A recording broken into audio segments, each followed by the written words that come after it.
Hello, I hope you are doing well. Today we'll be going over how to challenge the negative thoughts in your head. I truly feel like this is an important topic for anyone because at the end of the day, the biggest obstacle between who you are and who you want to be or what you want to achieve is you. It's the thoughts in your head that tell you that you can't. First, we'll cover the types of different negative thoughts, and then from there, we'll talk about how to challenge these specific thoughts. Let me know in the comments down below if any of these are the kinds of thoughts that you experience. The first type of negative thoughts is the all or nothing approach. You might think, if I make a mistake, I'm a failure. And in this sort of scenario, it's a very fixed mindset. We can shift to having more of a growth mindset by thinking that every mistake is a learning opportunity to be better. The second type of negative thought is discounting the positive. You might attribute good things that happen to you to pure luck or for some external factor, basically dampening the joy, the possible joy that you could be feeling. The third type is catastrophizing. I always want to say catastrophizing. Okay.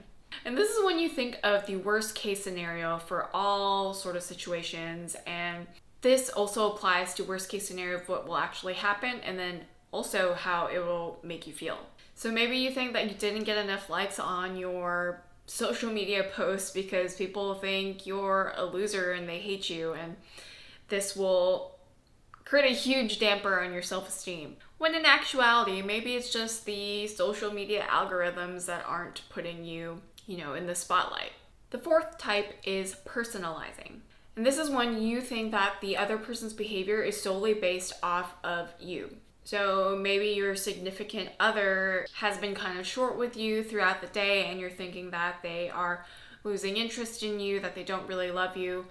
When in actuality, there could be a lot of different factors playing into this. Maybe they're really tired, or maybe they're really busy at work. Maybe they've had a bad day. The fifth type is overgeneralizing, and this is when we come to a very harsh and extreme conclusion that's really unbased. Like saying that you're gonna die alone after you've had a bad date. One single bad date. If any of us are actually going on dates anymore. The sixth one is having strong expectations for specific behavioral outcomes. So you might be thinking, oh, this person should act this way, and having a very strong attachment to that outcome. So say you expect that your partner should be taking you out on dates every week. Because you have such this strong hold to this should happen, you feel devastated when it doesn't. The seventh type is labeling, and this can apply to either you or other people. This is when we have extreme judgment for people based off of one tiny isolated event. So maybe you didn't get that promotion, and because of this, you call yourself a freaking loser. The eighth is mind reading, and this is assuming that you know what's going on in a person's head because of the way that they acted. So in regards to relationship, maybe you're dating someone and you feel like you are giving more effort than this person, and as such you feel like that person is just losing interest in you and is going to cut ties. Which, again, there might be a whole lot of different other factors involved, but in your head you make this true because you have such this strong inkling that this is what's actually happening. Emotional reasoning is the ninth type, and that's when you confuse your feelings with reality. So maybe you're feeling really embarrassed and socially awkward and socially inadequate when you're in a new sort of environment, and as such you feel that everyone else thinks this way because your feelings are so strong that it must be true. And lastly, the 10th kind is mental filtering. That's when we ignore the big picture and zoom in solely on all the negative things that are happening. So maybe you got cut off in traffic one day, and this definitely applies to me because I used to have extremely bad road rage. But you let this person that cuts you off completely ruin your day, even though it's a great and sunny day out and you're on your way to go visit a good friend. It's important to recognize that all of these types of distortions of reality, all of these kinds of negative thinkings, they can really mess with your view of yourself, of others, and really of the whole world.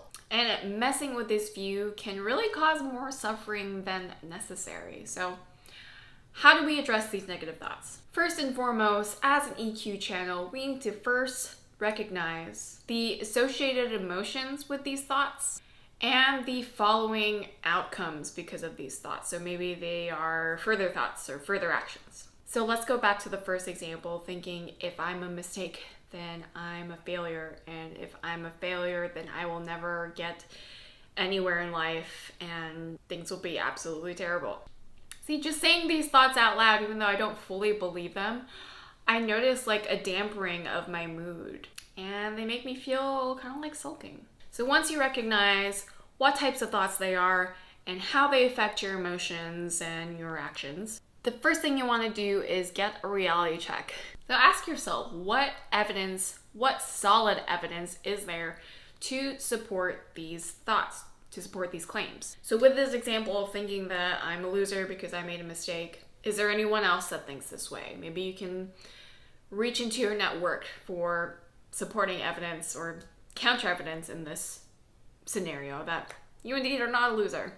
Maybe you can go into the dictionary and look up what loser is. In fact, let's go and do that right now. And it is a person who fails frequently or is generally unsuccessful in life. Really, one mistake does not equate to being unsuccessful at life. So in this scenario, I need to cut myself a little bit of slack. The second thing you can do is go through another form of questioning, except in this scenario, ask yourself, how do these thoughts detract from your goals, your short-term goals, goils.